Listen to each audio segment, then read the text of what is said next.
Moving forward, your entire salary is mine now. You have no needs anyway, my son declared. I offered no argument. That evening, he and his wife arrived for their usual complimentary meal, but the instant they came inside, they shouted, utterly stunned. Fathom having your own son look you straight in the eye, the boy you sacrificed everything for, and calmly declare, "Mom, we're transferring all your money to my account?" What would you do if the very person you trusted most was planning to steal your future? That's exactly what Bryce said to me one Thursday afternoon, sipping coffee in my kitchen. He delivered the line as casually as if he were asking for sugar, as if he was doing me a favor. Me, a 62-year-old woman, perfectly capable of managing my own life. I just stared, a hollow ache growing in my chest. I searched his eyes, desperate for some explanation, some flicker of doubt from the man I'd raised alone, the man I'd fed with the sweat of my brow. But there was nothing. Just that calm, confident smile, the self-assurance of someone completely in control. So I took a shaky breath, swallowed hard, and heard myself say, "Yes, Bryce. That sounds fine. I trust you." His smile widened, a cold, empty thing. He stood, gave me a quick, almost mechanical kiss on the forehead, one of those kisses that mean absolutely nothing, and told me it was for the best. He promised I wouldn't have to worry about a thing, that he'd take care of everything. "It's for your own good, Mom." Those words, for my own good, echoed in the silent house long after he'd left.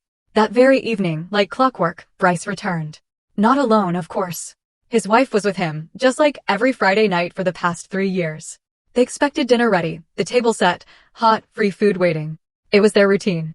I heard them arrive, their footsteps at the entrance, the distinct click of the key I'd given him turning in the lock. The door opened, and then, a scream. A high-pitched, desperate sound. The scream of someone who'd just seen something impossible, someone realizing their well-laid plans were crumbling. I stayed seated in my empty kitchen, in my empty house, listening to that scream bounce off the bare walls. I didn't move. I didn't need to see. I already knew. Bryce burst into the kitchen, his face pale, eyes wide with shock. His wife followed, a mirror image of his disbelief. "Mom," he yelled, his voice cracking. "Mom, what did you do? Where is everything? The furniture? The TV? Everything that was here?" I met his gaze, a calmness settling over me, a self-possession I didn't know I had. In the softest voice I could muster, I told him I'd sold a few things, that I needed the cash. After all, if he was going to handle my finances, I needed to make sure I had some money on hand first, right? His face morphed from pale to a furious red. He took a step towards me, and in that instant, I saw him not as my son, not as the boy I'd nurtured, but as a stranger. Someone who looked at me with contempt, with pure rage, with something dangerously close to hate. "You're crazy," he snapped. "You are completely out of your mind. How could you sell things without consulting me? Now, how are we supposed to watch TV when we come over? How are we going to be comfortable here?" That last sentence, it changed everything. How are we going to be comfortable here? Not, how are you going to be comfortable, Mom? He wasn't worried about me. He was worried about them, as if my home were just an extension of theirs, my possessions existing solely for their convenience. His wife stepped closer, those cold, calculating eyes fixed on me. She said something I will never, ever forget. She called me selfish. Said I was only thinking about myself, that they came every week to keep me company, to make sure I was doing well, and this was how I repaid them. Selfish. Me. The woman who'd worked double shifts for years so Bryce could go to college. The woman who'd given up on rebuilding her own life after his father abandoned us, just so her son wouldn't have a stepfather. The woman who'd lived in tiny apartments, worn threadbare clothes, eaten the bare minimum so he could have everything. Selfish. Bryce stood there, looking at me like I was a problem he needed to fix. Then he said something else that twisted the knife. He said maybe it had been a mistake to propose the bank transfer, that maybe I wasn't in any condition to make good decisions, that perhaps I needed more help than he thought. More help? As if I were a burden, an incapable old woman who needed to be controlled. I stood up from my chair. My voice came out louder than I expected, firm and clear. "Dinner is not ready. There is no dinner. If you're hungry, you can go eat somewhere else." The silence that followed was thick, suffocating. Bryce stared, unable to comprehend. His wife let out a dry, bitter laugh, mumbling something about respect and gratitude. And then, Bryce delivered the final blow, the line that still echoes in my head when I close my eyes. With a coldness I'd never known him to possess, he said, "You should be careful. A woman your age, alone, without family who truly cared about her, could end up in a bad way. I'm the only thing you have, Mom. Remember that before doing anything stupid." They stormed out, slamming doors, leaving a trail of rage and thinly veiled threats. I heard them get into their car, the engine roar to life, and then fade into the night. I stood there, in my empty kitchen, in my empty house, feeling something inside me permanently shatter.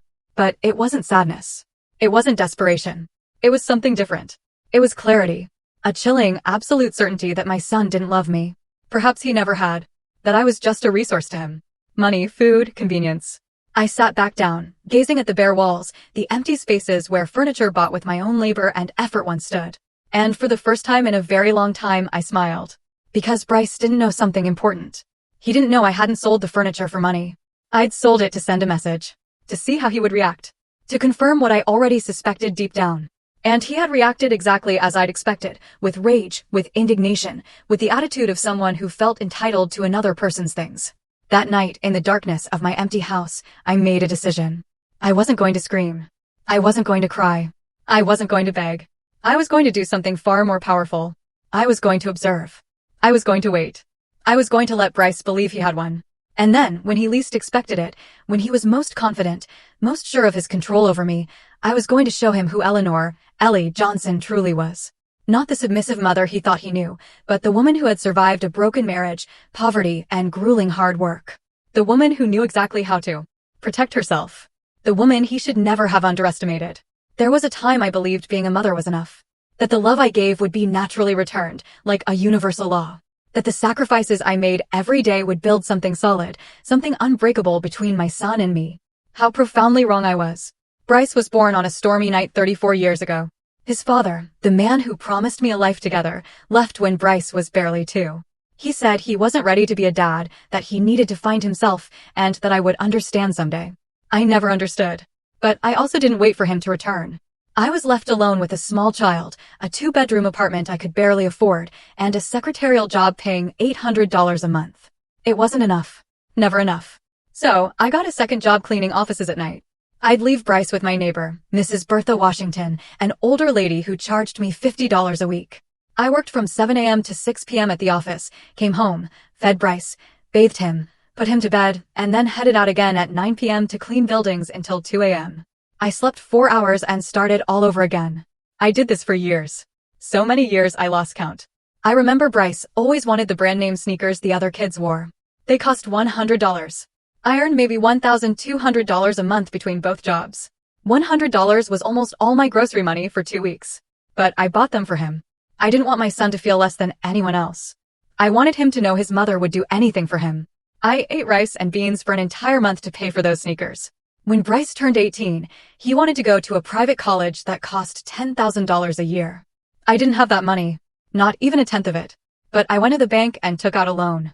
I plunged myself into debt for 4 full years of education, which I ended up paying off over 10 years. 10 years of paying a loan so my son could have a college degree. He graduated, got a good job. He earned $6,000 a month, double what I made after 30 years of working. And I was happy. I thought he could finally build his life. I thought I had finally done my job as a mother. But Bryce didn't move out right away. He said he wanted to save money, to have a solid base before becoming independent. Of course, this is your home, I told him. You can stay as long as you need. He stayed 5 more years. 5 years where I kept working both my jobs. 5 years where I paid the rent, bought the food, covered the utilities. 5 years where Bryce saved every single penny of his salary because he didn't have to pay for anything. When he finally left, it wasn't to rent an apartment. It was to buy a house. A $300,000 house that he paid for in cash because he had saved all his money. During those 5 years of living for free in my home, I was so proud. I told him I was proud, and I was. I thought I had done well to help him. I thought, now that he has his own house, maybe he can help me. Maybe I can work less. Maybe I can finally rest a little. But that never happened. Bryce got married 2 years after moving out. His wife was elegant, one of those women who always dressed well, had perfect nails, and spoke in a tone that sounded polite but hid a certain coldness. I noticed from the start she looked at me differently, as if I were somehow inferior, as if she didn't understand why Bryce came from where he came from. At the wedding, which cost $30,000, I sat at a back table, not at the head table with the family.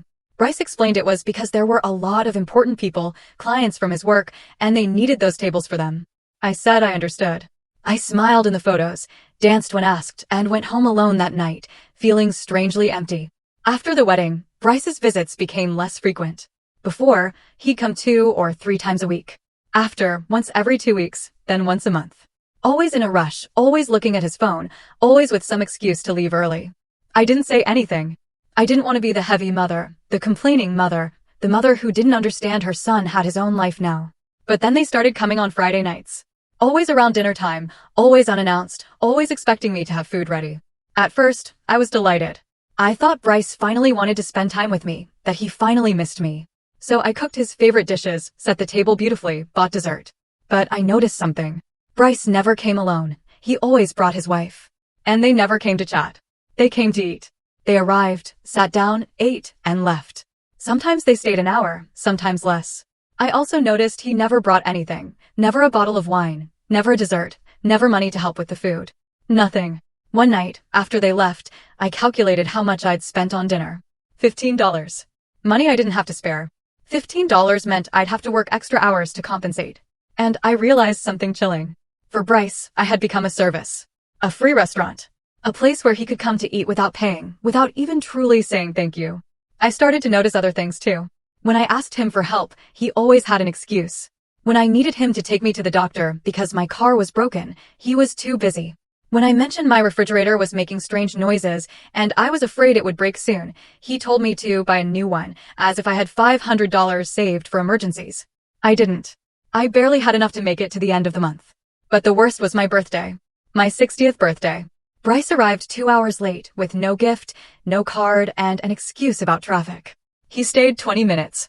He ate the cake I had bought for myself because I didn't want to spend the day alone. And then he left. I cried that night. I cried like I hadn't cried in years because I finally understood something I had been denying for too long. To my son, I was no longer important. I was just a resource. Something that was there, available, waiting to be used when he needed it. And the worst part? I had allowed it. I had set that pattern. I had never asked him for anything. I had never told him I felt used. I had never told him I needed more from him than just 20-minute visits and Friday night dinners. I was afraid. Afraid that if I complained, if I asked, if I demanded, he would disappear completely. And the idea of losing my son, even this son who barely saw me, terrified me more than anything else. So I continued being the convenient mother, the silent mother, the mother who was always there, always had the door open, who never caused trouble. Until that Thursday afternoon. Until Bryce told me he wanted to manage my money. Something inside me, something dormant for years, woke up. A small, but clear voice that told me this wasn't right. That this was the beginning of something worse. But even then, with that voice whispering in my head, I told him yes. Because I still had hope. I still wanted to believe my son loved me, that he would protect me, that he would do the right thing. How foolish I was. The following Monday, Bryce came to my house with papers. Lots of papers. He spread them out on the kitchen table, that smile now seeming different, less warm, more calculated. Mom, this is simple, he said. I just need you to sign here, here, and here. These are the documents so I can have access to your account. I can automatically transfer your salary every month. That way, I'll take care of paying your bills, managing everything. You won't have to worry about a thing. I looked at the papers. Bank forms. Authorization. I read the fine print, the parts people usually ignore, and something chilled my blood. It wasn't just access to my account.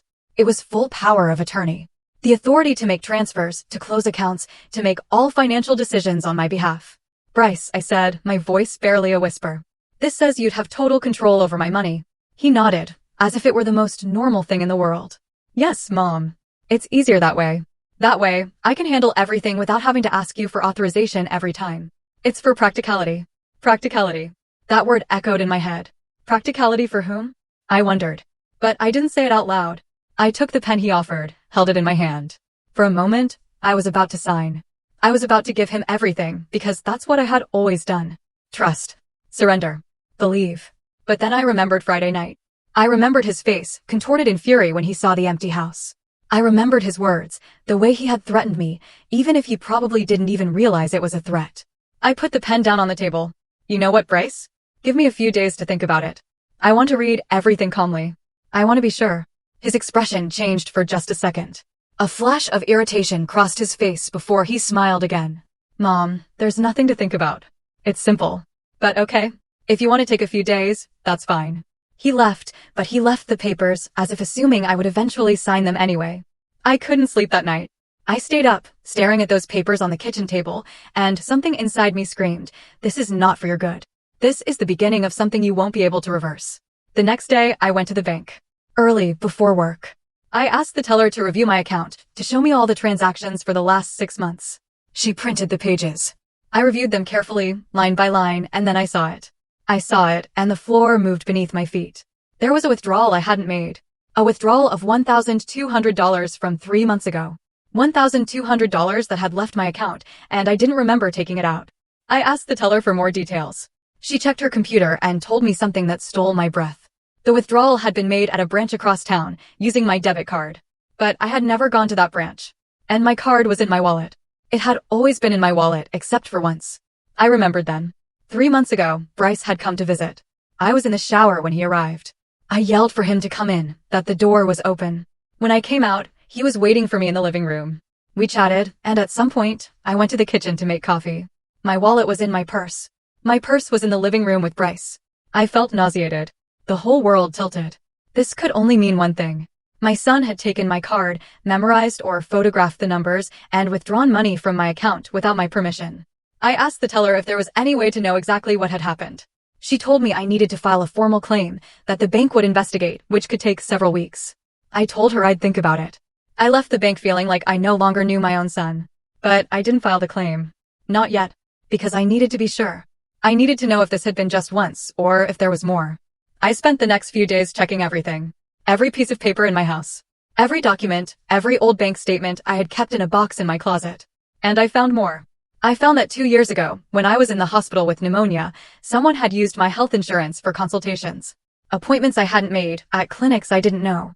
Consultations that had exhausted my annual coverage, which was why I'd had to pay out of pocket for some medications that year. I also found a credit card in my name that I didn't remember applying for. A card with a balance of $3,000. $3,000 in purchases I hadn't made, at stores I'd never been to. I called the credit card bank. I asked them when the account had been opened. They told me 18 months ago. I asked where the purchases had been made. They gave me a list: hardware stores, electronics shops, home furnishing stores. Bryce had bought a house 2 years ago. Bryce had renovated that house. And apparently, Bryce had used my credit to do it. I sat on the floor of my room, surrounded by papers, feeling everything I had believed about my life crumble. It wasn't just the money. It was the betrayal. It was knowing my son had been robbing me for years. That he had viewed me as an unlimited resource. That he had never intended to care for or protect me. I cried until I had no tears left. Then I wiped my face, gathered all the papers, and made a decision. I wasn't going to confront him yet. I wasn't going to yell or accuse him. Because I knew if I did, he would deny everything. He'd say I was confused. He'd say I was senile. He'd say anything to make me doubt my own memory, my own sanity. No. I was going to be smarter than that. I was going to gather evidence. I was going to document everything. I was going to build a case so solid he couldn't deny it.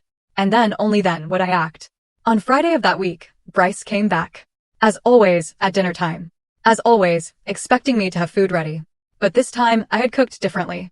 I had made his favorite dish, chicken and rice, the same meal I used to make when he was a boy and came home sad from school. The dish that told him how much I loved him without needing words. He sat at the table with his wife. They ate. They talked about superficial things, work, the weather, the new movie they wanted to see. I watched them as if seeing them for the first time. I realized Bryce ate my food with the same indifference he would eat fast food. There was no gratitude in his eyes, no love. Just the mechanical act of eating something free. When they finished, Bryce pulled out the bank papers again. He placed them on the table, right next to his empty plate. Mom, the days you asked for are up. You've thought about it, right? Sign this, and I'll take care of everything. I looked him straight in the eyes and told him, in the calmest voice I could find, that I still wasn't sure. That I needed more time. His wife scoffed. Ellie, this is ridiculous. Bryce is just trying to help you. I don't understand why you're so distrustful. Distrustful? She called me distrustful. And the saddest part was, she was right. But not in the way she thought. Bryce stood up. His expression was hard now, without the mask of a smile. Mom, this is for your own good. You can't keep managing your finances alone. It's obvious. Look how you sold the furniture without thinking. Look at the irrational decisions you're making. Irrational. Selling my own furniture in my own house was irrational. But robbing me for years wasn't? I didn't say anything. I just held his gaze until he looked away. They left that night without saying goodbye. And I stayed seated in my kitchen, staring at those unsigned papers, knowing the war was just beginning. A silent war. A war I had to win. Because if I lost it, I wouldn't just lose my money. I would lose my dignity, my autonomy, my life. The days after that dinner grew strange. Bryce didn't call. He didn't visit. It was as if he had decided to punish me with his absence, as if he believed I would break down without him, that I would beg him to return, that I would finally sign those papers just to get his attention. For the first time in years, the silence of my house didn't feel empty. It felt full of something different. It felt full of clarity. I spent those days reviewing every detail of my financial life. Every receipt I had saved, every bank statement, every piece of paper connected to money. And the more I checked, the more I found. I discovered that 3 years ago, when Bryce asked to borrow my ID because he'd lost his and needed to pick up an urgent package, he had done something more with it. He had opened a utility account in my name at an address that wasn't mine, his house. For 3 years, the electricity bill for Bryce's house had been in my name. And when he didn't pay on time, the penalties piled up on my credit score. That was why I had been denied a small loan last year when my car needed urgent repairs. That was why my credit score had mysteriously dropped. I called the utility company. I explained the account wasn't mine, that I had never lived at that address. The woman on the phone told me I needed to file an affidavit, that I had to report this as identity fraud. Identity fraud, committed by my own son. I hung up the phone and stared at the wall for a long time, trying to process how I had reached this point. Trying to understand when my son had turned into this. I couldn't sleep that night. I stayed awake, staring at the ceiling, listening to the sounds of the city, and I thought about all the times I had justified his behavior. All the times I had told myself he was busy, that he had his own life, that I was being demanding by expecting more from him. But this wasn't about expectations. This was about theft. About deception. About a son who viewed his mother as a resource he could exploit without consequence. The next morning, I did something I had never done. I went to see a lawyer. It was a small office downtown. The sign read, Adrian Chung. I'd seen an ad for him offering free consultations. I walked in feeling small, ridiculous, a 62-year-old woman coming to complain about her own son. But the receptionist smiled kindly and showed me in. Adrian Chung was a man in his 50s with graying temples and kind eyes. He asked me to tell him everything, and I did. I told him about the missing money, the credit card I hadn't applied for, the utility account, the papers Bryce wanted me to sign. He listened without interrupting, taking notes. When I finished, he leaned back in his chair and sighed. Mrs. Johnson, he said, what you are describing is financial fraud and abuse of trust. If you sign those papers your son is asking for, you are giving him total legal access to your money. He could empty everything, and you would have no legal recourse because you gave him permission yourself. The words fell on me like stones. I knew it. Deep down, I knew it. But hearing it spoken aloud by a professional made it real in a different, terrifying way. What can I do? I asked. He leaned forward. First, don't sign anything. Second, you need to report the credit card fraud and the theft from your bank account. Third, you need to change all your passwords, your PIN, everything. Fourth, consider getting a restraining order if you feel you are in danger. A restraining order against my own son. The idea seemed absurd and devastating at the same time. I don't want to get him into legal trouble, I said. He's my son. The lawyer looked at me with compassion and sadness. Mrs. Johnson, your son is already in legal trouble. He's committed several felonies. The question isn't whether you want to get him into trouble. The question is whether you want to protect yourself. I left that office with a folder full of forms and a list of things I needed to do. I felt overwhelmed, but also something else. Determination. I went straight to the bank. I changed all my passwords, requested a new debit card, closed the fraudulent credit card, and filed a formal dispute. The teller helped me with everything, treating me with patience, never making me feel stupid or weak. When I arrived home that afternoon, I felt exhausted, but also strangely light, as if an invisible weight I'd been carrying for years had been lifted. That night, Bryce finally called. His voice sounded strained. Mom, we need to talk. Come to my house for dinner tomorrow. We have to resolve this. It wasn't an invitation. It was an order. Before, I would have obeyed without question. But now, after everything I had discovered, I felt only a cold calm. I can't tomorrow, I told him. I'm busy. Busy, Mom? What could you possibly be busy with? What I'm busy with is important to me, I said. There are other things that matter more to me now. There was silence on the other end, heavy with surprise and irritation. You're acting really weird, Mom. I don't know what's wrong with you, but you need to stop being so stubborn and sign those papers. This is for your own good. For my own good. Those words again, as if robbing me were an act of love. Bryce, I said, my voice firmer than I expected. I am not signing anything. And I think we need to have a very serious conversation about a few things. About what things, he asked, his voice different now, more alert, more cautious. About money that has left my account without my permission. About credit cards I didn't apply for. About utility accounts in my name at addresses where I don't live. The silence that followed was absolute. So thick I could almost feel it through the phone. I don't know what you're talking about, he finally said, his voice controlled, but I could detect the panic underneath. I think you do know, I told him. And I think you need to think very carefully about what you're going to say next. Mom, you're delusional. You're confused. Maybe you need to see a doctor. There it was. The card I knew he would play. The card of making me seem senile, confused, incapable. I'm not confused, Bryce. I have all the papers. I have all the evidence. And I've already spoken with a lawyer. Another silence. This one longer, heavier. You talked to a lawyer? His voice was almost a whisper now. Almost a threat. Yes. And he explained to me exactly what you've been doing. He explained what fraud is. He explained what is illegal. Mom, you can't be serious. I'm your son. Everything I have done has been to help you. Help me, Bryce? You robbed me for years. You used me. You lied to me. I never, he started to say, but I cut him off. Yes, you did. And you know it. The question now is what we're going to do about it. I heard his breathing on the other end of the line, heavy, ragged. I'm coming over, he said. We need to talk in person. No, I told him. You are not coming here. If you want to talk, we can do it over the phone, or we can do it with lawyers present. Are you crazy? He yelled. Completely crazy. After everything I've done for you, after all the times I've come to see you, that I've worried about you, this is how you repay me. All the times you came to eat for free, you mean? All the times you needed something from me. But the times I needed you? Where were you? I hung up then, before he could answer, before he could manipulate me again with words. I stayed seated in my kitchen, phone in hand, trembling, but not from fear. From rage. From years and years of suppressed rage that was finally finding its voice. I slept better that night than I had in months. Because I had finally spoken the truth. I had finally defended my territory. And although I didn't know what would come next, I knew I was no longer going to be the silent mother who allowed herself to be trampled. The next morning, I woke up with a clarity I hadn't felt in years. It was as if a thick fog had lifted from my mind, and now I could see everything with an almost painful sharpness. I knew what I had to do. I knew I couldn't stop now. After breakfast, I grabbed my purse and left the house. I had a mental list of all the places I needed to visit, all the loose ends I needed to tie up. If Bryce thought I was a confused, helpless old woman, he was about to find out how wrong he was. My first stop was the main bank where I kept my savings account, not the checking account where I received my paycheck, but the other one, the one I had opened 30 years ago when I still had dreams of buying a house of my own someday. I had $20,000 saved there. It wasn't much after a lifetime of work, but it was mine. I asked the manager to close the account.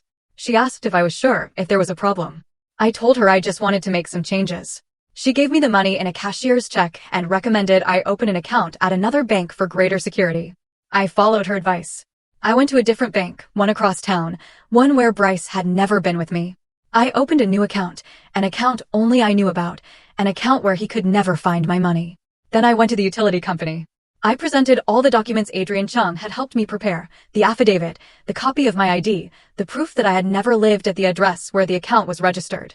The woman who assisted me checked everything and told me they would start an investigation, that the account would be transferred to the correct name or closed, and that I would no longer be responsible.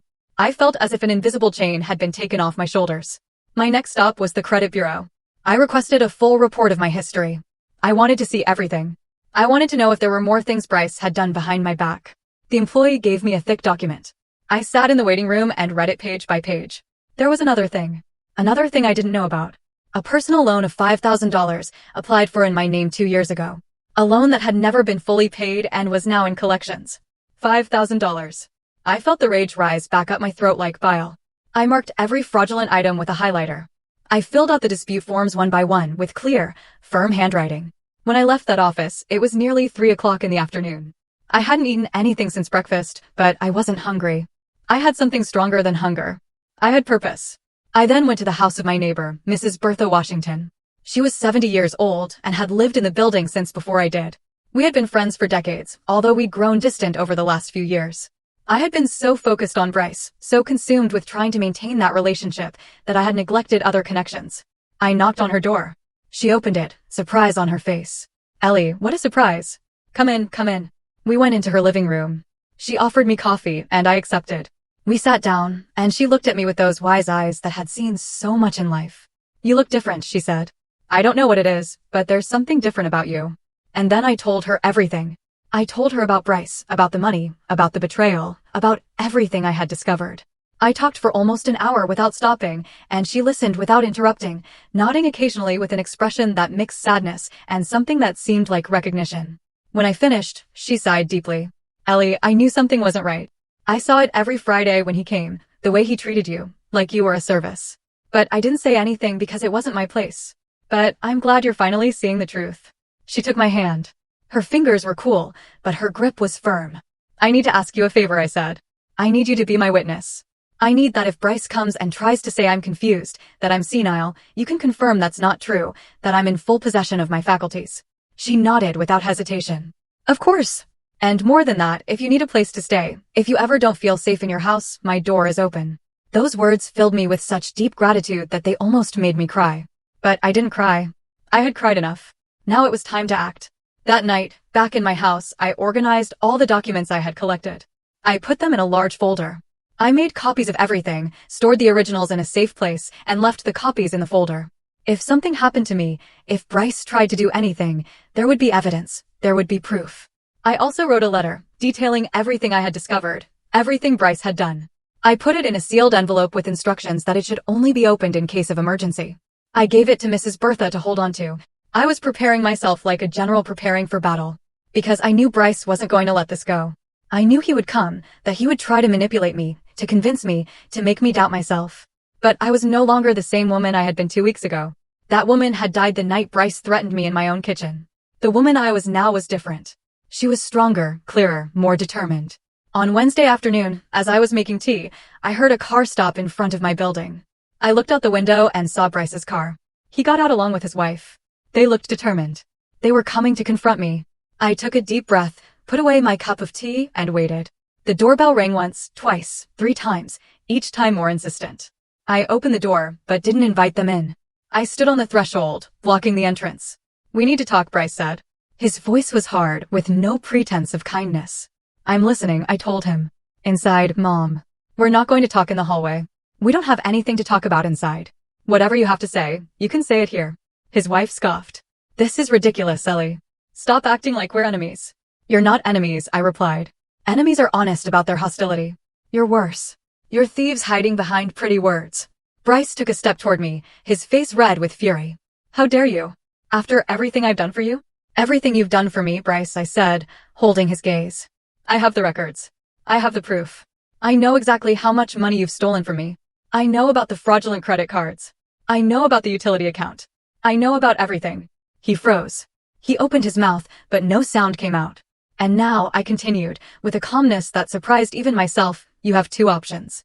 Either you give me back everything you stole, every cent, or I go to the police and press charges for fraud." "You can't do that," his wife said. "He's your son." "Precisely why it hurts so much," I replied. "Because he is my son. Because I gave him everything and he repaid me by robbing me." Bryce finally found his voice. "You owe me," he shouted. "My whole life I grew up without a father. My whole life I had to watch you work and be tired. That was your fault. You chose to have me.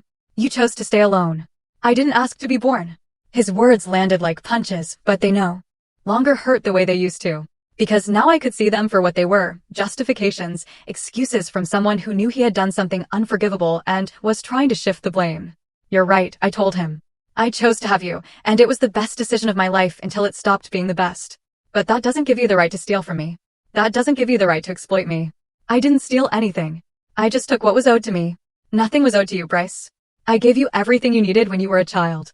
Once you became an adult, it was no longer my obligation.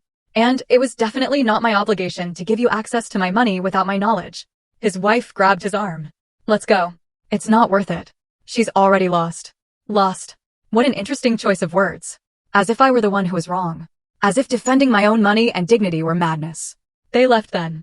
They walked down the stairs without looking back, and I closed the door, feeling strangely at peace. That night, Adrian Chung called me. He told me the banks had confirmed the fraud, that the credit card debt would be canceled, that they were investigating the unauthorized withdrawals, and that I had a solid case if I chose to press criminal charges. I thanked him and hung up. I sat in my empty living room, in my house that no longer had a television or fancy furniture, and for the first time in a long time, I felt rich. Rich in something money couldn't buy. Rich in dignity, in strength, in the certainty that I was doing the right thing. The days that followed that confrontation at my door were strangely silent, as if the whole world were holding its breath, waiting to see what would happen next.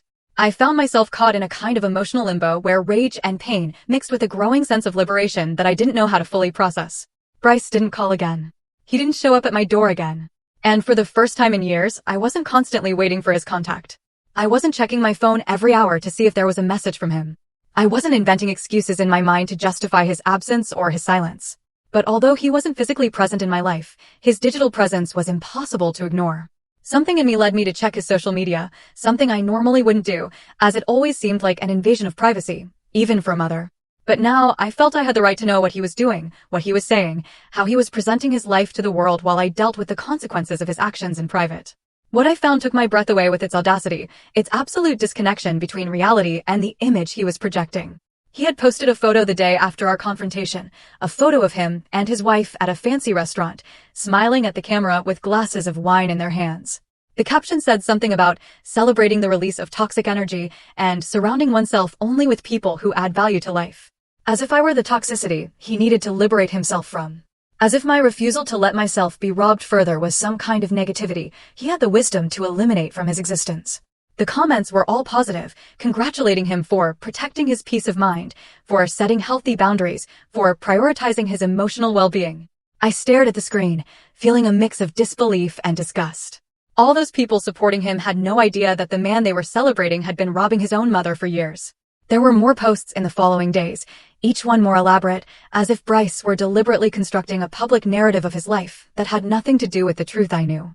A photo of him at the gym with a reflection on self-care and the importance of investing in oneself before being able to help others. Words that sounded deep and meaningful until you remembered this was the same man who had used stolen money from his mother to buy gym memberships and expensive sportswear. Another photo of him working on his computer with a comment about the sacrifice and hard work it takes to build a successful future, without mentioning that this future had been partially financed with fraudulent credit cards in my name and utility accounts I was unknowingly paying for. What impacted me most was a post he made that Friday, exactly the day he would normally have come to my house for dinner. A post where he shared an old photo of him and me when he was a child, a photo I didn't even know he had. A photo where I was holding him in my arms, perhaps 5 years old, both of us smiling. The text accompanying it was something about how sometimes the people you love the most are the ones who hurt you the most, about how he had learned that love doesn't mean tolerating abusive behavior, about how he had made the difficult decision to distance himself from a toxic family relationship for the sake of his mental health. Reading those words, I felt as if someone had punched me in the stomach.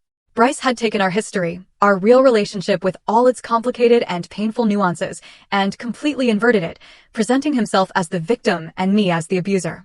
The comments on that post were even more abundant. Dozens of people expressing their support, telling him how brave he was for setting those boundaries, sharing their own stories of difficult family relationships, completely validating his fabricated version of events.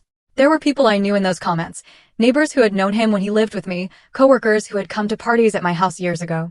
All of them offering words of encouragement and solidarity, without the slightest idea that the person he supposedly needed to protect himself from was the same woman who had worked 2 jobs for years to give him the education he now used to get his well-paying job. For several days, I watched this digital spectacle in silence, without commenting, without publicly reacting, because something in me knew that this was exactly the game Bryce was playing. If I responded emotionally, I would be falling into his trap, giving him more ammunition for his narrative that I was the unstable, problematic mother he needed to distance himself from. But every new post, every new comment of support he received from people who didn't know the truth, was like a small wound opening deep inside me. Not because I cared what those people thought of me specifically, but because it hurt to see how easily people believed a well-told story without questioning if there might be another side to the events. The final straw came when Bryce posted a story showing the house he and his wife had bought, showcasing the renovations, the new furniture, the perfectly designed garden, all presented as the fruit of their hard work and dedication. There was not a single mention of the fact that a significant part of all this had been paid for with money that wasn't his, with credit that had been fraudulently obtained using my personal information. He displayed it all with so much pride, so much satisfaction, as if he truly believed he had earned it himself, as if he had completely forgotten, or simply didn't care, that every brick of that house was partially built on the sacrifice and theft from his own mother. I watched him live his life in those small digital windows and wondered how it was possible for someone to sleep at night knowing what they had done. How was it possible to maintain that facade of a successful, ethically correct person while simultaneously committing fraud and theft against the person who gave him life? I wondered if he ever felt guilt. If ever, in the middle of one of those fancy dinners or gym workouts, he stopped for a moment and thought about his mother sitting alone in an empty house, having sold her furniture just to be able to eat because her own son had been systematically robbing her for years. But looking at his posts, seeing the ease with which he built and maintained this perfect public image, I came to understand something fundamental about Bryce, something I may have always known on some level, but never wanted to fully admit to myself. And that was that my son had developed the ability to create parallel realities in his mind. In one reality, he could be simultaneously the abandoned son who deserved compensation and the successful man who had built everything himself. In another, he could justify theft as something he was rightfully owed, while publicly presenting himself as a victim of family toxicity. It was a form of cognitive dissonance so profound that it almost seemed as if he genuinely believed his own lies, as if he had constructed such an elaborate narrative in his head that the line between truth and fiction had been completely erased. And as I watched all this from the silent distance of my empty house, something inside me hardened even more than it already was. Because seeing Bryce not only steal from me but also steal my story, completely inverting the roles of victim and perpetrator in his public presentation of events, made me understand that there was no possible redemption here. There was no conversation I could have with him that would make him see the reality of what he had done. He had chosen his path. He had chosen the lie over the truth. He had chosen image over substance. And I needed to accept that the son I had raised and loved had never really existed in the way I believed, or had been completely replaced by this stranger who could smile for the camera while destroying his mother in private, apparently without feeling any genuine remorse. The moment came one Tuesday afternoon, in a way I hadn't planned, but which, in retrospect, I realized had been inevitable from the beginning. Because the truth always finds its way to the light, no matter how many layers of lies are piled up trying to keep it buried. I was in Adrian Chung's office, reviewing the final case documents. He informed me that the banks had completed their investigations and confirmed a total of $17,000 in fraudulent transactions over a period of 3 years. A sum that took my breath away. Not so much because of the number itself, but because of what it represented in terms of planning and premeditation. This hadn't been a mistake or a moment of weakness, but a systematic and deliberate operation of theft that had required constant effort and dedication on Bryce's part. The lawyer explained that with this evidence, I had more than enough to press criminal charges. But there was also another option I might want to consider before making that final decision.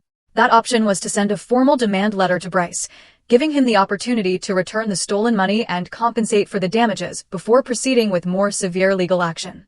He told me this was a courtesy many victims of family fraud offered because they understood that no matter how serious the crime, there were still family ties that complicated the situation in ways that didn't apply to cases of fraud committed by strangers. But he also warned me that this courtesy could be seen as weakness by the perpetrator, and that I needed to be prepared for the possibility that Bryce would respond not with gratitude or remorse, but with more manipulation and denial. I thought about it for several minutes, sitting in the lawyer's office, looking at all the documents scattered across the desk that meticulously detailed every fraudulent transaction, every unauthorized account, every lie my son had carefully constructed for years. I realized that a part of me still harbored a small, irrational hope that if Bryce was confronted with the irrefutable evidence of what he had done, maybe something in him would awaken. Maybe he would find some vestige of conscience or remorse. Or at least the basic acknowledgement that he had crossed a line that shouldn't have been crossed. That part of me that was still his mother, despite everything, wanted to give him that opportunity to do the right thing, to correct his mistake, to show that somewhere deep inside him, the person I had raised with so much love and sacrifice still existed. But there was another part of me, stronger and clearer, that knew exactly what Bryce would do with that opportunity. And that part knew he wouldn't take it as an extension of grace, but as a confirmation that I was too weak to truly harm him. That he could continue manipulating and controlling me because at the end of the day, I would always give in. Because I was his mother, and mothers always forgive, always give another chance, always choose love over justice. That part of me understood that giving him a private warning would only give him time to prepare his defense, to hide more evidence, to build an even more elaborate narrative of victimization that he could use publicly to destroy my credibility before I could act. I told Adrian Chung that I did not want to send a private letter, that I did not want to give Bryce the opportunity to respond in private where he could continue controlling the narrative and manipulating the situation in his favor. Instead, I asked him to prepare the necessary documents to file a formal civil lawsuit that would become a public record, where anyone who wanted to verify the truth could do so. Instead of simply believing the version of events Bryce had been so carefully constructing on his social media. The lawyer nodded with what appeared to be a mixture of surprise and respect, because he probably didn't expect a woman my age to make such a direct and unambiguous decision. He told me he would proceed immediately with the preparation of all necessary documents, and that Bryce would be officially notified within the next 72 hours. I left that office feeling something I hadn't felt in a long time, something I couldn't initially identify until I realized it was power. The the power of having made a decision completely by myself, without consulting anyone, without asking permission, without worrying about how it would make me look to others, or whether people would think I was being too hard on my own son. For the first time in decades, I had chosen to protect myself over protecting another person's feelings or reputation, even when that person was my son. And that choice, although painful, filled me with a sense of integrity I had forgotten was possible to feel. The notification reached Bryce on a Thursday morning, as Adrian Chung confirmed to me by phone. Although I wasn't there to witness his initial reaction, I could perfectly imagine the moment he opened that official envelope and read the documents detailing every fraudulent transaction, every unauthorized account, every dollar he had stolen. Meticulously documented with dates and bank reference numbers that made any denial impossible. I didn't have to wait long to confirm my imagination, because less than 2 hours after receiving the notification, my phone started ringing with an insistence that bordered on desperation. Call after call, which I let go to voicemail without answering, because I had nothing left to say to Bryce that wasn't already contained in those legal documents. I listened to the voicemails later that night, when I finally felt emotionally prepared to do so. And it was fascinating, in a disturbing way, to listen to the progression of his panic through each successive message. The first one still tried to maintain some composure, with that controlled voice he used when trying to seem reasonable, telling me this was a terrible misunderstanding, that we needed to talk immediately before things got more out of control. The second message already had a different tone, sharper, more urgent, where he pleaded with me to call him, that this was going to ruin his life, that I should please think about what I was doing before destroying my own son. As if I were the one destroying something instead of simply revealing the destruction he himself had caused for years. By the fifth message, Bryce was no longer trying to sound reasonable or appeal to my maternal compassion. He had completely devolved into rage and barely veiled threats, telling me I was going to regret this, that he had his own lawyers who would prove I was a senile old woman who didn't know what I was doing, that he was going to fight this with everything he had, and that in the end I was going to look like the villain in the story. I listened to every message until the end, without allowing myself to feel anything more than a kind of clinical curiosity about how a person could transition so quickly from pleading to threatening when they realized their usual manipulation tactics no longer worked. The following days were a whirlwind of legal and emotional activity because Bryce didn't stand still. He began his own counterattack campaign, starting by publishing a long and elaborate statement on his social media about how he was being victimized by a terrible injustice perpetrated by a mother he supposedly loved, but who was now legally attacking him for reasons he couldn't fully comprehend. His post was carefully worded to generate maximum sympathy without mentioning any specific details of the accusations against him, painting himself as the confused and hurt son who was being dragged through a traumatic legal process by a mother who might be experiencing age-related mental health issues. The response to his post was exactly what he expected, with dozens of comments expressing shock and solidarity, telling him to keep his head up, that the truth would eventually prevail, that they were on his side no matter what. And I watched all this from a distance with a mixture of awe and revulsion at his ability to manipulate the narrative even when faced with documented legal charges. But something had changed in me, because this time his public theater didn't affect me in the same way it had before. This time I knew I had something more powerful than his carefully constructed words. And that something was irrefutable legal documents that couldn't be manipulated with emotional rhetoric or appeals to sympathy. Bryce's real collapse began when his own lawyers reviewed the evidence against him and apparently told him something he didn't want to hear. His social media posts suddenly stopped abruptly, and the silence that followed was deafening in its eloquence.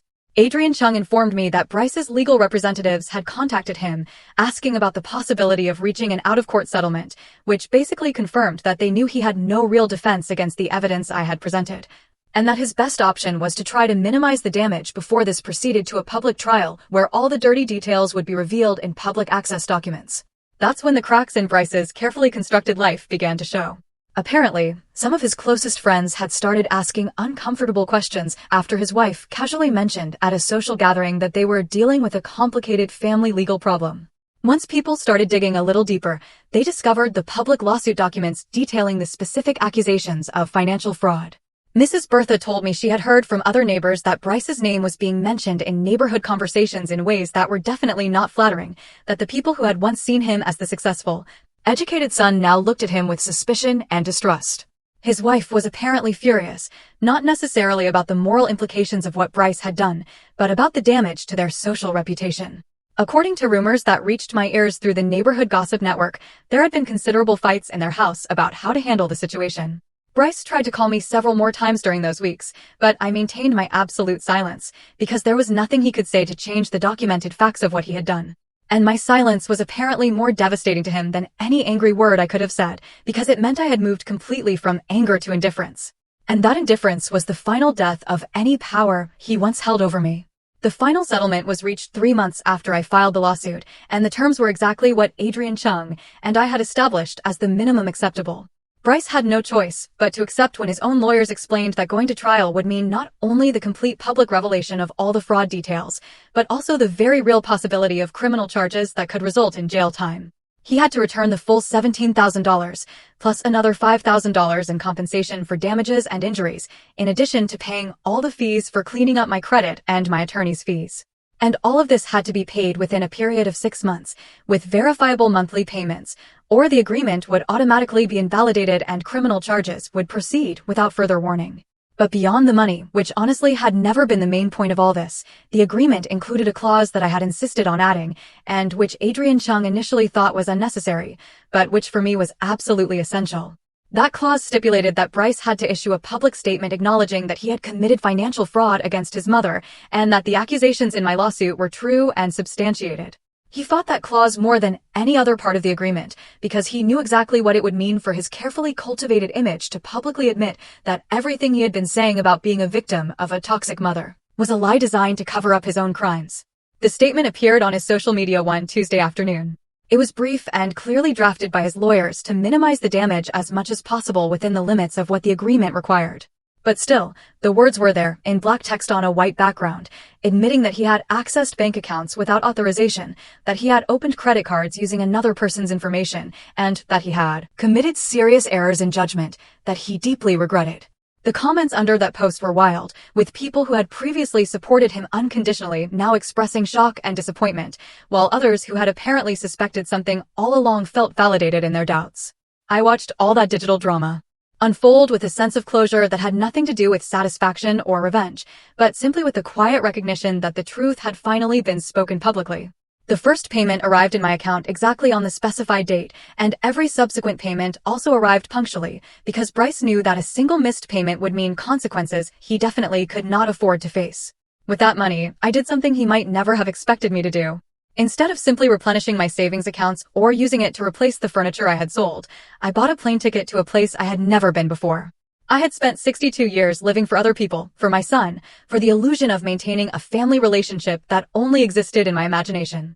And now, for the first time in my adult life, I had the freedom and the resources to live exactly as I wanted, without having to justify my decisions to anyone. I bought a small house in a coastal town 3 hours from where I had lived all my life. A house with 2 bedrooms and a garden where I could finally plant the flowers I had always wanted but never had time to care for when I worked 2 jobs. The house cost $200,000, which I paid for in cash using a combination of Bryce's payments and the savings I had managed to protect in my new bank account. When I signed the purchase papers, I felt something I could only describe as a rebirth. Because this house was mine in a way no other place had been mine before. Bought with money that had been returned through justice, not earned through endless sacrifice. Bryce tried to contact me one last time after the final payment was made, completely fulfilling the terms of the agreement. This time I answered the phone, because I knew there was nothing left he could take from me or use against me. His voice sounded different, smaller, more humble, when he asked if we could ever truly talk, if there would ever be a possibility of some kind of reconciliation. I listened to his question in silence before responding with words I had been preparing in my mind for months. I told him that the son I raised either never truly existed or died somewhere along the way, replaced by someone I didn't know and didn't want to know. I told him that while I wished him peace and growth in his life, that peace and growth would have to happen far away from me, because I had closed that door not out of hatred, but out of self-love. There was a long silence after my words, and then a sound that might have been a sob or simply ragged breathing, before he hung up without saying anything else. And that was the last time I spoke to Bryce. Because some doors, once closed, need to stay closed, not as punishment, but as protection. Now I live in my small house by the sea, and I spend my mornings drinking coffee in my garden, watching the flowers I planted with my own hands grow. There is a peace in this simple life that I never found in all those years of sacrifice and giving, because I finally understood that true love begins with oneself and that no relationship is worth keeping if it requires you to betray your own dignity. Sometimes I see Mrs. Bertha, who comes to visit me every few weeks, bringing gossip from the old neighborhood and news of people we used to know, and she tells me I look different now, lighter, more alive, in ways that go beyond the physical. I have a routine now that is entirely mine. I wake up when my body wants to wake up, not when an alarm clock forces me to. I cook meals that I like, not thinking about someone else's preferences. I spend my afternoons reading books I always wanted to read but never had time for. And in the evenings, I sit on my small porch, listening to the distant sound of the waves and feeling a deep gratitude. Not for what I have in material terms, but for what I finally understood about my own worth. This is my victory. Not in the money recovered or in Bryce's public admission, but in the fact that I recovered myself from decades of conditioning that had taught me a mother's value was measured only by how much she could give and how much she could endure. I learned that saying no is an act of self-love. That setting boundaries is not cruelty, but necessity. And that protecting your peace is not selfishness, but wisdom. And now I live every day as a testament to those lessons. Learned too late, perhaps, but not too late to matter. I closed that door on Bryce not out of vengeance, but out of dignity. And that distinction makes all the difference, because it means I won not by making him my enemy, but simply by refusing to continue being my own victim. What about you? Have you ever felt like you had to choose between your own well-being and maintaining a relationship, even with someone you love deeply? Tell me what you think. I really want to know.